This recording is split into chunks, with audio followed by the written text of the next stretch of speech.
Halo adik-adik, hari ini kita akan belajar tentang keanekaragaman hayati.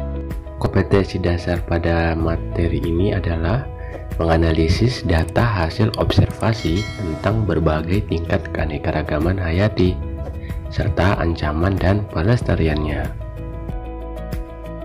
Tujuan pembelajaran pada materi ini adalah yang pertama, siswa mampu mengidentifikasi keanekaragaman hayati di Indonesia. Yang kedua, siswa mampu menganalisis keanekaragaman hayati Indonesia pada garis Wallace dan garis Weber. Yang ketiga, siswa mampu menyimpulkan manfaat keanekaragaman hayati di Indonesia. Yang keempat, siswa mampu menentukan faktor-faktor yang mengakibatkan berkurangnya keanekaragaman hayati. Yang kelima, siswa mampu memberikan contoh faktor-faktor yang mengakibatkan berkurangnya keanekaragaman hayati. Ya, adik-adik, untuk memahami materi ini, coba perhatikan video berikut ini.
Kira-kira informasi apa yang bisa kalian dapat pada video tersebut? Berikut adalah peta persebaran keanekaragaman hayati, flora dan fauna di Indonesia. Yang pertama kita bahas adalah keanekaragaman flora di Indonesia. Flora Indonesia termasuk dalam kawasan flora Marisiana. Hutan di daerah Marisiana memiliki kurang lebih 248.000 spesies tumbuhan. Salah satu flora endemik Indonesia adalah Rafflesia arnoldi. Adik-adik, apakah kalian tahu apa itu endemik?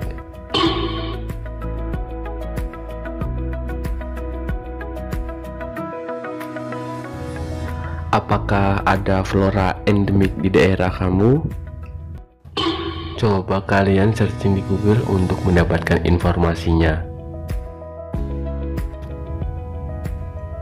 Berikut adalah beberapa jenis flora di Indonesia. Coba kalian sebutkan.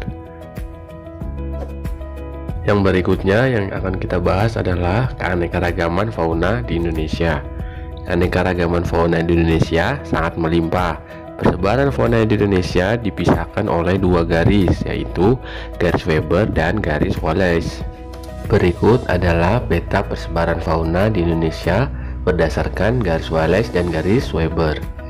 Adapun tokoh di balik garis Wallace dan garis Weber adalah yang pertama Max William Kurt Weber dan Alfred Russel Wallace.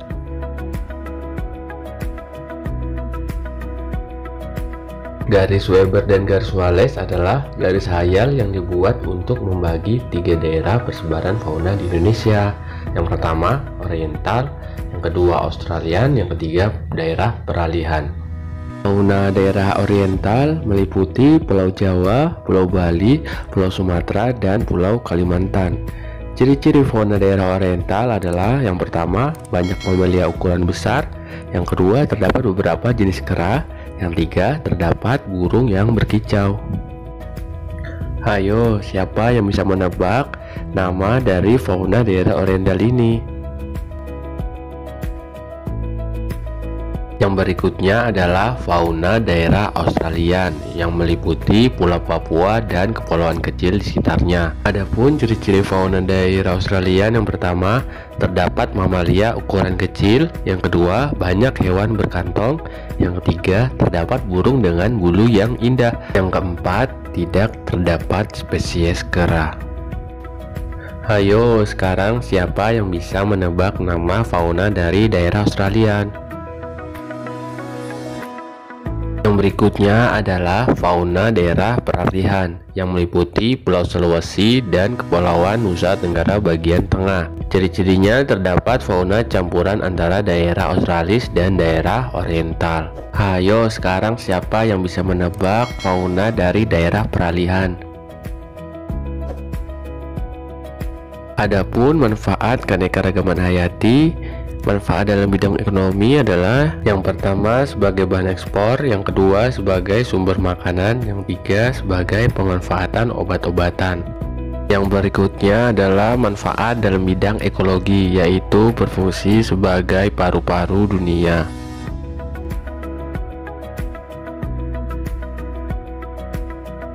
Yang berikutnya adalah manfaat dalam bidang ilmu pengetahuan dan teknologi, yaitu berfungsi untuk sarana pengembangan ilmu pengetahuan.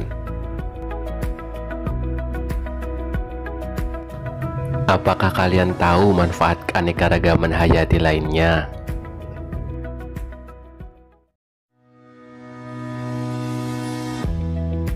Yang berikutnya yang akan kita bahas adalah faktor yang mempengaruhi berkurangnya keanekaragaman hayati. Yang pertama adalah faktor fragmentasi, yaitu penggunaan lahan untuk kepentingan manusia. Yang berikutnya adalah pemanfaatan keanekaragaman hayati secara berlebihan. Yang berikutnya adalah faktor yang sering kita temui, yaitu yang pertama pencemaran air, yang kedua pencemaran udara, dan yang ketiga pencemaran tanah. Kira-kira faktor apa lagi ya yang mempengaruhi berkurangnya keanekaragaman hayati? Ayo sebutkan.